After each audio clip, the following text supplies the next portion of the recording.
Hello everyone, it's Gigabeef here, and today we're going to be looking at the most important thing that players need to know in Tarkov about ranged combat with optics and why lots of people miss their shots with all sorts of guns without understanding what the real problem is. Now, I know I'm supposed to leave this critical piece of information until later in the video so that people watch the whole thing, but in short, the problem is that weapons in Tarkov are only zeroed for one specific default round, which means that zeroing works correctly for this round only. If you use any other round in the gun, your shots will be off target by some amount, depending on the difference between the velocities of the two bullets and also the differences in the ballistic coefficient between the two rounds as well, which determines how they travel through the air, but we'll talk about that later. The greater the differences between these stats on the two rounds, the bigger the problems that you will face. Plenty of people know about this for velocity already, but after mentioning it a few times in other videos, I've had a number of comments asking for more information on what this is about. If you're newish to Tarkov or don't frequently visit Twitch, the EFT Reddit page, etc., and accidentally stumble upon this piece of information, it's not really possible to work out for yourself without lots of testing. Hell, it's how I found out about it in the first place a few years back. So very quickly, let's look at a basic overview of zeroing to illustrate the problem. We all know that rounds fire in an arc, which at short ranges is approximately equal to a straight line due to the velocity that bullets have in general, but over longer ranges this becomes much more impactful and important. The setup of our system is made up of the barrel, which will direct the initial path of the bullet, our optical system, which we will see through in a straight line, and the round's trajectory once it leaves the barrel. If we fire the round straight out horizontally, it will start to drop immediately and will always hit low on our target. We angle the barrel up by setting the optic sight line slightly low, causing the user to have to lift the barrel to the same target in the reticle. Really what we're trying to do is to map the curved line of the bullet onto a straight line of the light coming into the optic from the target, and zeroing is the way to adjust this on the fly to allow you to accurately shoot at different distances. Because the rounds go up and back down again, there are actually two zeroing points in almost all cases. For example, if you were to set the zero at 200 meters, depending on the round you get a second closer zero somewhere around 50 meters.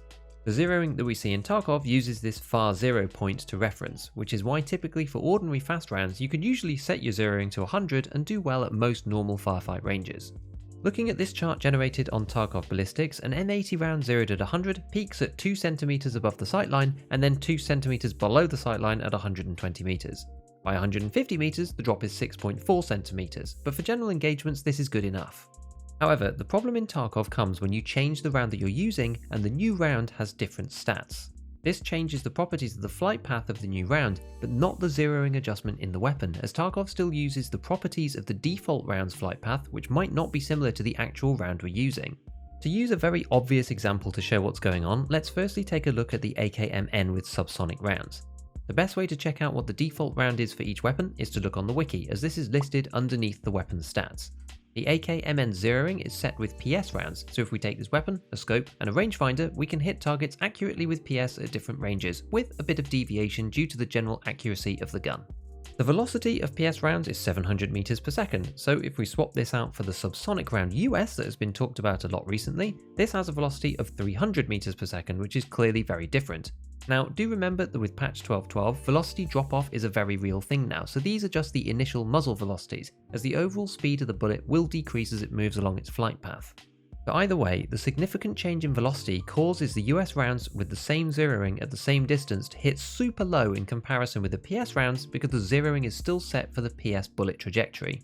As you might have noticed, the big problem here is there is really no feasible way that a player can accurately fire subsonic rounds at a distance whilst using the systems implemented within the game if the weapon in question is calibrated for supersonic rounds. Players then have two choices: to test and remember how much they have to aim higher at various ranges for all kinds of different ammo, or avoid using these at range altogether. A natural response to this mechanic is to suggest that optics automatically zero for each round that gets loaded into the chamber as a kind of halfway fix that isn't realistic but better for gameplay. However, with this method, if you have mixed mags, then you'll see the reticle snap up and down as different rounds get loaded in, which would feel pretty bad. The best ideas to fix this system, in my opinion, are those which would add some kind of ammo selection on the weapon itself to set the zeroing for a specific round. Both Tower, one of those unsung heroes of the Tarkov testing world, and Dan Exert, a fellow UK Tarkovian and emissary, have posted solutions that are both along these lines. Dan even live pitched it to Nikita on one of the podcasts. I'll put a link to both posts so you can check it out afterwards, but personally I think this method is one of the best ways to simplify the system and make it feel good for players who are paying attention to the setup of their weapons without it all being hidden, but also allowing others to ignore it if they want to. But back to the guns. Another weapon that is kind of interesting for this behaviour is the MP5 SD. The SD variant of the MP5 is, at its core, a regular MP5, but with the SD upper and suppressor attached instead. It's the upper that causes this weapon to have some strange characteristics, reducing the velocity of rounds fired by 33%. Just a quick note, this reduction is applied to the default round velocity rather than the one that you see on the weapon itself, as the MP5 for example has a higher base velocity than PST rounds despite having PST as its default round. This boosts the speeds of loaded bullets innately, which you can see from the blue line here in the velocity section of the weapon's stats. It's as if there are parts attached with plus velocity bonuses, but it's within the gun itself. The slowdown in velocity exaggerates the issue between these rounds. PST, the default, is quite a fast round for 9mm, and with AP 6.3 being only a touch slower, it's not really affected too badly, given you shouldn't be using this weapon at range anyway due to its awful accuracy stat. The slower rounds in this caliber will resemble something more like what we see for US rounds in 7.62, in that they will undershoot. However, 9mm has this interesting round PBP. Nearly impossible to get in 12.12 outside of crafting, PBP is a fair amount quicker than PST. When it was released in the first place, before the Vector I should point out, it was extremely good, but with the SD it was very noticeable that the rounds hit higher than their intended target. After seeing the stats and understanding now what we do about the zeroing system, this should come as no real surprise. It's the same as US, but the other way around, because the bullets are moving fast and are being overcompensated for through PST's drop rather than the drop of PBP. Finally, we're going to look at one weapon that gets people confused all the time, which is the VPO 215. I have mentioned this before in my dedicated video about this gun, but it serves as a demonstration of the factors including the ballistic coefficient fairly well. If we go to the 366 page, we can see the 4 different rounds available and we can sort them by velocity. The 215 uses EKO as its default round, which is by far the fastest that is available in this caliber. So if we want to use APM, we'll have to aim higher than we think even if zeroing is set correctly, right? Well, it's actually not that straightforward here. There's another parameter that we've been avoiding until now called the ballistic coefficient, which is now much more important in 12.12. The very short summary of what 12.12 actually did was firstly flatten the round trajectories to be more realistic in general, because previously they were over exaggerated, and secondly it's added velocity, damage and penetration drop off over distance. The velocity slowdown is represented by this number, the ballistic coefficient, which describes how well a round travels through the air. Practically, for the purposes of this video, all we need to know is that a high number means that it travels well and loses less energy over distance, whereas a low number means that it loses velocity quickly instead. This number is not found on the wiki, but it can be found on the Tarkov Ballistics website under the page for each round, and we can see here that the EKO round's value is 0.135, whereas APM has 0.373. Given that this doesn't tell us much on its own, the energy charts on the same page are a good way to understand the effect that this has. See how much faster EKO slows down than APM. Now, flipping over to the Tarkov Changes website, we can use their simulator to generate the trajectories of both of these rounds out to 500 meters. To avoid any funny effects here, I used a zeroing of 1 meter for both rounds in order to look at purely the drop as if we're firing nearly horizontally. If we look at the difference in drop between these two, EKO speeds away to begin with, leaving APM hitting low by nearly 15 centimeters at its worst, where the optical system uses the EKO 0. But after this, the increased slowdown of EKO through its low ballistic coefficient starts to kick in, and APM catches back up, which it does at around 300 meters.